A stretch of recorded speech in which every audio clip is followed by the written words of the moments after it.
Bom abraço. Ahora iniciamos la unidad de 3, parte 2, que será dada en relación propiamente al tema de ecuaciones y diferencias. Continuamos, alumnos, con la presentação do tema ecuaciones y diferencias, né? Agora passamos a ver propiamente lo que relaciona ecuaciones y diferencias. Para eso vamos a utilizar lo que fue dado en la aula anterior. Entonces, falaremos de ecuaciones de diferencias lineares, después ecuaciones en diferencias finitas lineares de primera orden, para posteriormente estudiar ecuaciones de segunda orden. Entonces, ¿qué entendemos por una ecuación en diferencia? Una ecuación en diferencia, como el propio nombre está falando, es una ecuación que relaciona los termos de una secuencia, ¿no?, expresada por ese conjunto de elementos y0, y n, un conjunto infinito, ¿no? Será llamada de ecuación de diferencia, o a veces llamada la fórmula de recurrencia, ¿no? Si la secuencia, es decir, si ese conjunto de aquí fuese un conjunto finito, decimos que la ecuación en diferencias es de tipo finito, o simplemente llamada ecuación en diferencias finitas. A forma general de una ecuación de diferencias finitas, que vamos a denotar por E de f, de orden m, ¿no? M es un número entero menor que n también es un número entero, ¿no?, será representado a través de una relación funcional que permita establecer relación entre n y los elementos da secuencia. ¿Correcto? Es aquí representa una ecuación en diferencia para esos valores de m en n. Observe que a orden de una ecuación de diferencia es la diferencia do índice mayor, en este caso n, menos o índice menor, n menos n. N menos n menos n sería m, ¿correcto? Entonces, de esa forma fica definido a orden de una ecuación de diferencia. A forma normal de una ecuación de diferencia será representada de esa forma de aquí, ¿no? Es decir, isolamos y(n), ¿no?, como función que depende de n, y de menos 1 hasta y de n menos n. Eso aquí será llamado la forma normal de la ecuación de diferencia. Bueno, aquí faremos el estudio propiamente de las ecuaciones en diferencias finitas, ¿tá? Si tenemos una ecuación en diferencias finitas, claro está que debemos definir o que entendemos por solución de la ecuación. Entonces, la solución de una ecuación en diferencias finitas será representada a través de una función denotada por phi de n, ¿no?, de tal manera que a función phi de n satisfaz a ecuación en diferencia, es decir, esa ecuación de diferencia es satisfeita para la solución. No en lugar de y(n) sustituimos por phi de n, ¿correcto? No en lugar de y(n menos 1) sustituimos por phi n menos 1, y así por diante. Eso sería la definición de solución.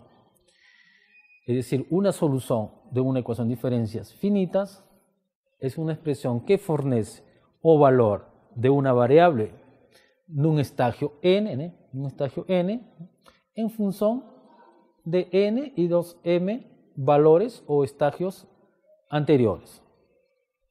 Esos estagios anteriores, que son m valores estagios, serán llamados estagios iniciales o condiciones iniciales. Bueno, si consideramos la forma normal, es decir, esa forma de la ecuación de diferencias finitas, aquí representa la forma normal, es aquí, ¿no? Dados m condiciones iniciales representadas por y0, y1 hasta y(m-1), ¿eh? Esas son las condiciones iniciales.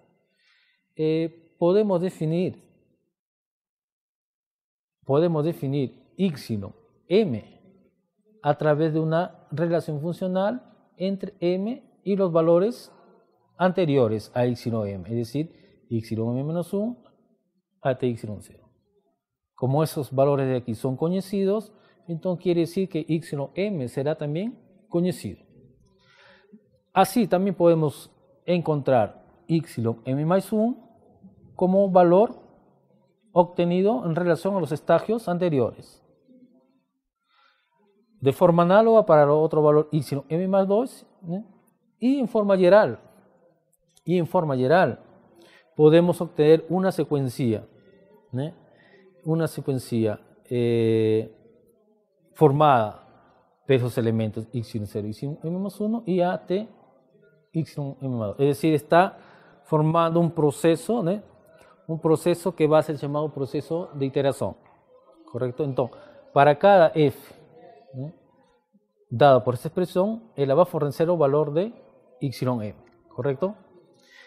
Esa expresión de aquí, él va a permitir fornecer el valor epsilon m más 1, esa otra expresión que ya fue calculada en el paso anterior, va a permitir encontrar epsilon m más 2. Y así por delante, ¿no? Entonces, estamos obteniendo un proceso de iteración, ¿correcto? Eso ahí es importante porque va a ser una forma de encontrar soluciones de una ecuación en diferencia finita. Bueno, a seguir definimos lo que entendemos por problema de valor inicial. Un problema de valor inicial, denotado por PBIN, es definido por la siguiente expresión. En la primera línea tenemos la ecuación en diferencias finitas, ¿correcto? La ecuación en esa forma formal, en la forma normal. Y las m condiciones iniciales. Entonces, tenemos la ecuación en diferencias finitas y m condiciones iniciales. m, ¿cierto? Esta ecuación de aquí es una ecuación de orden m, entonces precisamos de m condiciones iniciales, ¿correcto? Entonces, eso de aquí se le ha llamado un problema de valor inicial. A seguir pasamos a ver un ejemplo, ¿eh? Vamos a probar que la función epsilon n igual n, ¿eh? N toma valores enteros, probar qué solución de ese problema de aquí. Entonces, a forma de probar la solución es aplicando el proceso anterior, llamado proceso de iteración, ¿eh? Obtenemos la secuencia, esta secuencia a través de la ecuación de diferencia, ¿eh? ¿De qué forma? Como epsilon 0 es conocido, es igual a 0, ¿no? Sustituimos para n igual a 0, ¿no? Para n igual a 0 vamos a tener aquí 2, epsilon 1 menos 3 epsilon 0 igual 0 más 2 que es 2, ¿no? Epsilon 0 es 0, es conocido, entonces automáticamente encontramos el valor de epsilon 1. Después hacemos el mismo proceso para n igual a 1, ¿no? N igual a 1, 1 más 2, 3, ¿correcto? Epsilon 1 sería epsilon 2 y establecemos de forma análoga, podremos encontrar el valor de epsilon 2 igual 2. Y así por delante encontramos epsilon 3 igual a 3. Entonces, observamos que para cada valor de n, estamos en epsilon 1, epsilon 2, 2, epsilon 3 igual a 3. De forma análoga conseguimos obtener que la solución va a ser dada por epsilon n igual a n, lo cual prueba de que epsilon n igual a n es solución del problema de valor inicial. Observe que la solución no depende de una u otra constante arbitraria, depende simplemente del valor n. Eso porque ya fue fixado la condición inicial, ¿correcto? Bueno, pasamos a ver ahora las ecuaciones en diferencias lineares. Una ecuación de diferencia lineal de orden m será una ecuación que tenga la siguiente forma o siguiente expresión, donde los a sub i menos 1 para i igual 1 atm y fn son funciones de n, son funciones conocidas. Es decir, esas de aquí son constantes, perdón, son funciones conocidas, funciones dadas. Los desconocidos va a ser epsilon n, ¿correcto? Epsilon n es la variable de nuestra ecuación. Entonces, toda ecuación en diferencia lineal va a tener esa forma. una ecuación lineal con coeficientes constantes, que a seguir pasamos a definir, será una ecuación de orden m lineal, con coeficientes constantes, que tiene esa forma de aquí, ¿correcto? Donde cada coeficiente, en este caso, asume valores constantes, ¿correcto? La función fn es una función que depende de n, ¿correcto? Si ese fn de aquí fuese 0, no caso que fuese 0, esa ecuación lineal coeficiente constante es llamada de ecuación homogénea. Caso contrario, será llamada de ecuación no homogénea, ¿correcto? No homogénea. Dada una ecuación en diferencias, debemos dar hipótesis, debemos tener una regla que nos permita ver cuándo es que existen soluciones o no existen soluciones de una ecuación de diferencia finita. Entonces, el siguiente teorema permite dar las condiciones para ver cuándo podemos encontrar soluciones de una ecuación, ¿no? Entonces, la solución general da ecuación homogénea, es decir, esa ecuación homogénea es porque aquí es 0, ¿no? Sería llamada una expresión y sub n que tenga esa representación, una sumatoria de combinaciones de u sub 1, u sub 2, u sub m. Los ci son constantes arbitrarias, ¿no? Y u sub i son funciones que forman una base de dimensión m. Base do espacio das soluciones, ¿correcto? Entonces, esa será la solución general de una ecuación homogénea. Cualquier solución en particular será establecida como una solución para los cuales los valores de cada constante, ¿no?, asume valores particulares, valores fijos, ¿correcto? Es decir, escogemos valores apropiados de cada constante y vamos a obtener una solución particular.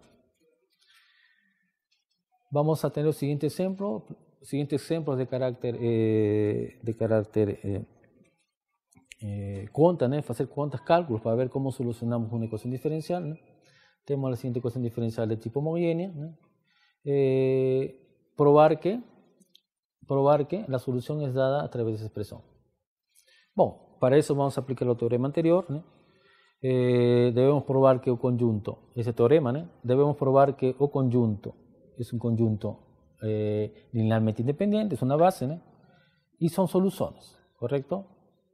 Entonces, lo primero que vamos a verificar es que las funciones 2 a la n y 3 a la n, ¿no?, ese conjunto de aquí, son soluciones y forman una base. Entonces, es claro que si sustituimos cada función 2 a la n y 3 a la n en una ecuación diferencial, vamos a obtener esta expresión que simplificando, ¿no?, eso de aquí va a dar 0. De forma análoga, si sustituimos 3 a la n no lado izquierdo, desigualdad, ¿no?, do lado izquierdo, y hacemos las contas, eso de aquí va a ser 0. O cual está afirmando que esas funciones verifican la ecuación en diferencia, es decir, son soluciones, ¿correcto? Ahora pasamos a probar que esas soluciones forman una base do espacio de soluciones, es decir, forman un conjunto linealmente independiente. La definición de conjuntos linealmente independientes, como ustedes ya sabrán, es que dada una combinación lineal de las funciones igual a 0, entonces debemos probar que cada coeficiente alfa 1 y alfa 2 son 0, ¿no? Eso es inmediato, tomando n igual a 0, obtenemos esa igualdad de aquí, y tomando n igual a 1, obtenemos esa ahí. Como n es valor arbitrario, entonces en particular podemos tomar esos valores, o cual obtenemos un sistema de dos ecuaciones con dos incógnitas, lo cual es fácil de calcular, encontrando los valores de esa ecuación. Alfa 1 es igual a 0, alfa 2 es igual a 0, ¿no? Luego, probamos que ese conjunto es linealmente independiente. Aplicando el teorema anterior, conseguimos probar que esa ecuación en diferencias, ¿no?, tiene esa solución general. La siguiente definición, llamada, vamos a definir operador avanzo. Operador avanzo, denotado por f, sobre una función de tipo discreto que va a ser representado por la expresión y sino n, será definido como f aplicado y sino n da como valor y sino n más 1, es decir, o termo inmediato superior, ¿correcto? Ahí, basados en esta definición, rápidamente encontramos que f cuadrado y sino n va a ser igual a y sino n más 2. De forma general, para un m natural, f de m aplicado a y sino n más k va a ser igual a y sino n más k, es decir, va a ser y sino la variable con su índice que va a ser sumado por m más n más k, ¿correcto? Y se admite que para n igual a 0, simplemente se comporta como la identidad y sino n. F aplicada a un c constante es simplemente la misma constante, ¿correcto? Entonces, ese operador avance aplicado a la ecuación homogénea que está aquí en vermelho, ¿no?, esa ecuación homogénea, ¿no?, aplicamos su operador avance, un operador lineal, hacemos las simplificaciones, ¿no?, y obtenemos esa expresión. Un polinomio en f aplicado y sino n igual a 0, donde el polinomio en f es definido de esa forma, ¿no? Ese polinomio va a ser llamado un polinomio característico, una variable r, ¿correcto? Un polinomio donde los coeficientes, los polinomios son los coeficientes que forman la ecuación homogénea, ¿correcto? Es decir, tenemos la ecuación homogénea, tenemos los coeficientes, aplicamos operador avanzo y obtenemos un polinomio característico. A ecuación dada de esa forma, en azul, será llamada de ecuación característica. Eso quiere decir que para solucionar una ecuación homogénea, será importante calcular las raíces del polinomio característico, y eso es dado a través del teorema 2. Dada una ecuación lineal de primera orden, dada esa ecuación diferencial, ecuación en diferencias finitas de primera orden, eso ahí vimos que es la forma general, o en termos de operador avanzo, puede ser descrito de esta forma, eso de aquí es lo mismo que esa ecuación. Entonces, si R es a raíz del polinomio característico, observe que el polinomio característico es formado por los coeficientes de la ecuación. Entonces, la solución de la ecuación de primera orden va a ser dada por una expresión según constante arbitraria veces R elevado a la potencia n. Eso aquí será la solución de esa ecuación lineal. Ahora pasamos a ver un ejemplo, un ejemplo de aplicación directa del teorema. Resolver esa ecuación de primera orden es de primera orden porque un máximo valor do índice n más 1 menos un mínimo valor va a dar 1. Entonces quiere decir de primera orden. Entonces, aplicando operador avanzo a esa ecuación en diferencia, obtenemos esa expresión, ¿correcto? Ahí trocamos OF por R y formamos la ecuación característica y formamos el polinomio característico. Entonces, es inmediato ver que la raíz de esa ecuación es dada por 5 medios, por tanto, pelo teorema anterior, la solución de esa ecuación lineal de primera orden es de esa forma, ¿correcto? Ahora pasamos a ver ecuaciones diferenciales, ecuaciones en diferencias finitas, lineares, de segunda orden. Sea la ecuación en diferencias finitas, de segunda orden, entonces, si es de segunda orden, o polinomio característico será formado de esa forma, será dada de esa forma, un polinomio de grado 2, quiere decir que va a tener dos raíces, Entonces vamos a tener los siguientes casos, que la solución va a depender de la forma de las raíces del polinomio característico. Si las raíces son reales y distintas, la solución general va a ser de esa forma. Combinaciones de cada raíz elevada a la potencia n. Si tenemos las raíces que se repiten, entonces la solución va a ser dada de esa forma. Y por último, si tenemos raíces de tipo complejo, ¿no? Raíces R1, ¿no? R2, raíz tipo complejo, la solución general de la ecuación de segunda orden va a ser una expresión de esta forma, donde ρ representa la raíz cuadrada de a cuadrado más b cuadrado, siendo a cuadrado y b cuadrado, siendo a y b la parte real de cada complejo, ¿no? B la parte imaginaria de cada complejo, y omega o arco coseno de a sobre ρ. Bom, alunos, a seguir pasamos a dar un ejemplo de aplicación de lo que fue dado en relación a ecuaciones de diferencia. Básicamente hablaremos de un ejemplo de propiamente de la modelación matemática aplicando ecuaciones de diferencia. El siguiente ejemplo para lo siguiente. Sabiendo que el atún es considerado joven en términos biológicos, recibe el nombre de alevino, ¿no? Hasta a edad de 4 años, en que en esa edad inicia su reproducción sexual, y sabiendo que un número de alevinos novano n es proporcional al número de adultos novano anterior, ¿no? Entonces, formular y solucionar un modelo matemático de esa dinámica populacional es el ejemplo. ¿Okay? Entonces, lo primero que tenemos que hacer aquí es identificar las variables, ¿no? De qué tipo son. Toda vez que hablamos de atún, estamos hablando de población, ¿no? Entonces, vamos a representar la población de atún por n, que va a depender del tiempo, ¿no? El tiempo, en este caso, estamos dotando por n para entender que n asume valores discretos, ¿no? Valores naturales, ¿correcto? Que va a ser dotado de esa forma. Entonces, n va a representar el número de adultos novano n y j o el número de atuns jóvenes, es decir, aquellos que son alevinos, no respectivo a n. Entonces, claro está que esas variables son variables de tipo discreto.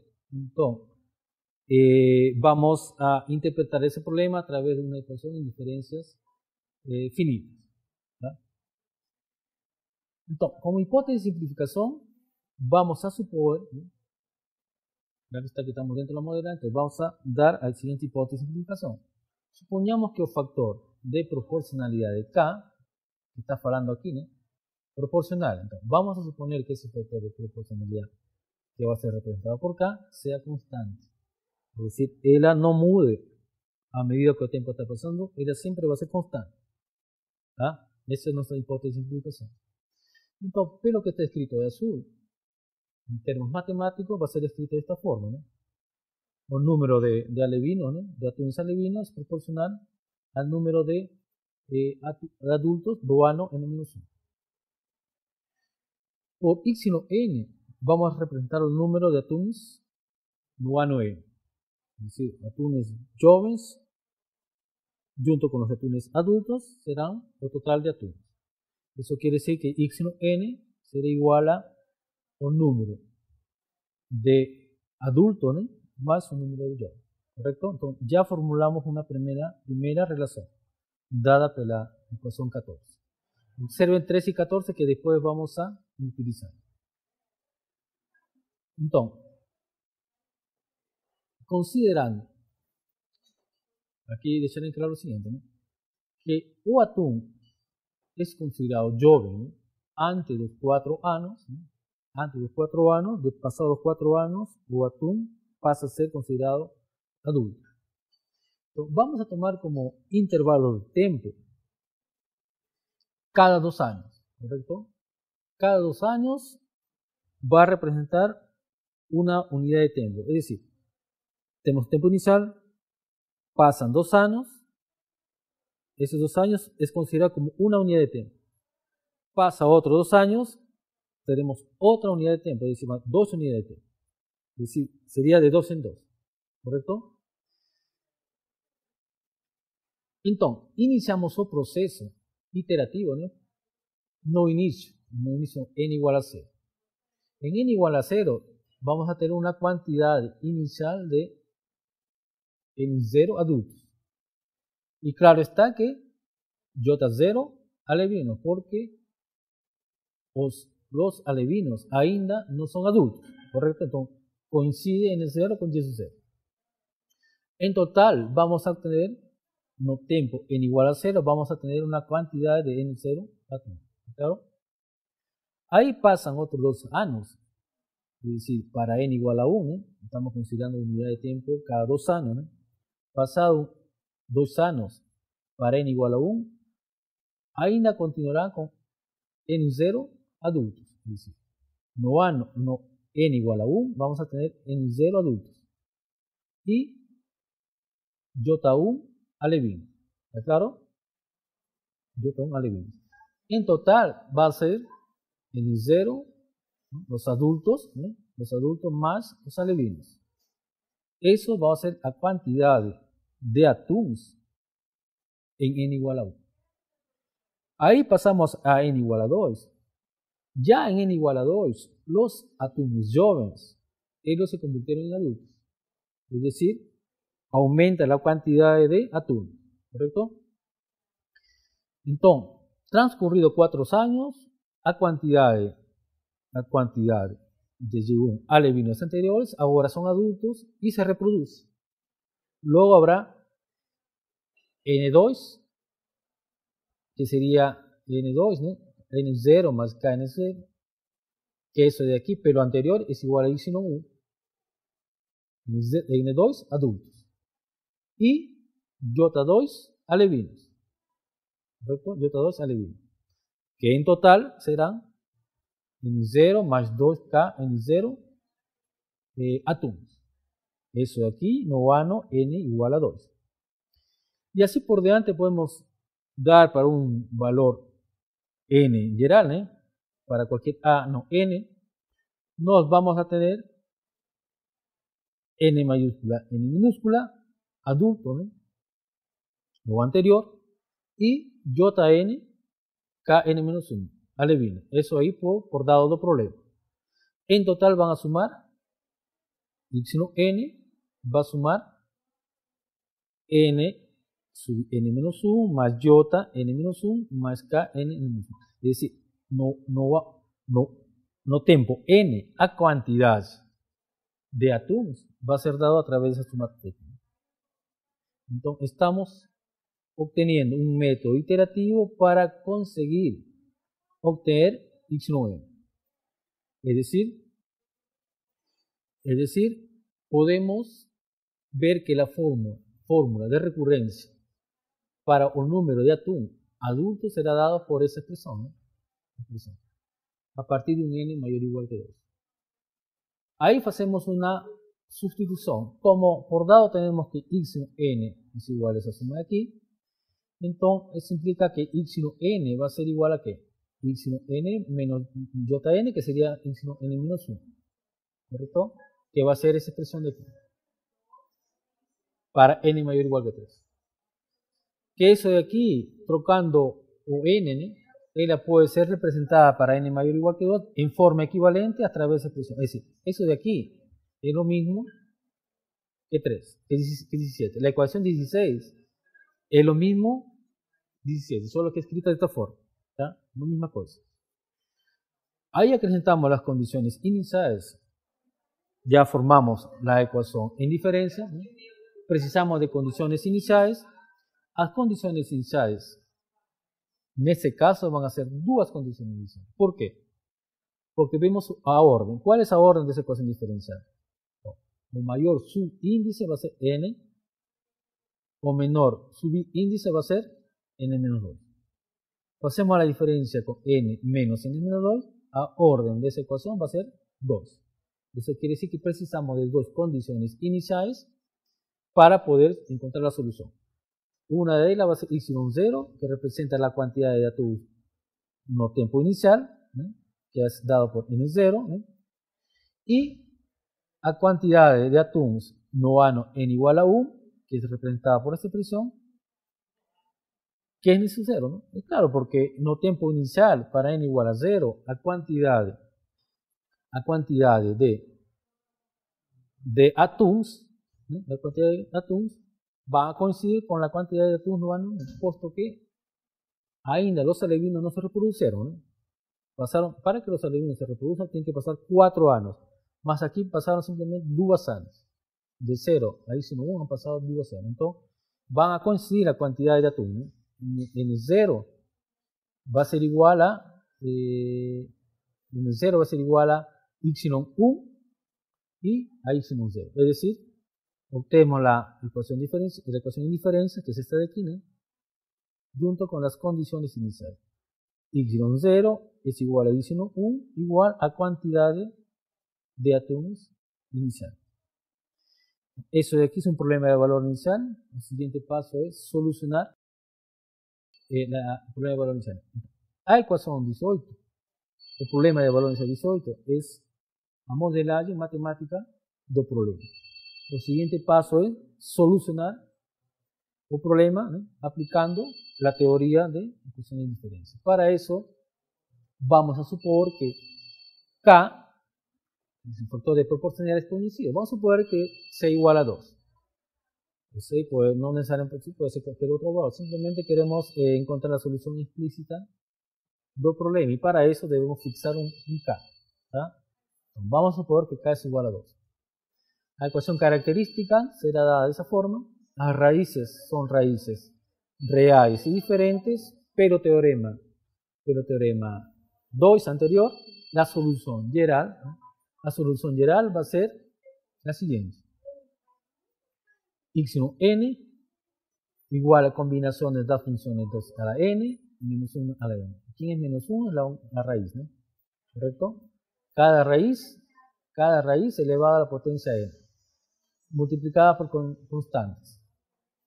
Entonces, esa aquí es la solución, solo que ahora es solución general, ¿no?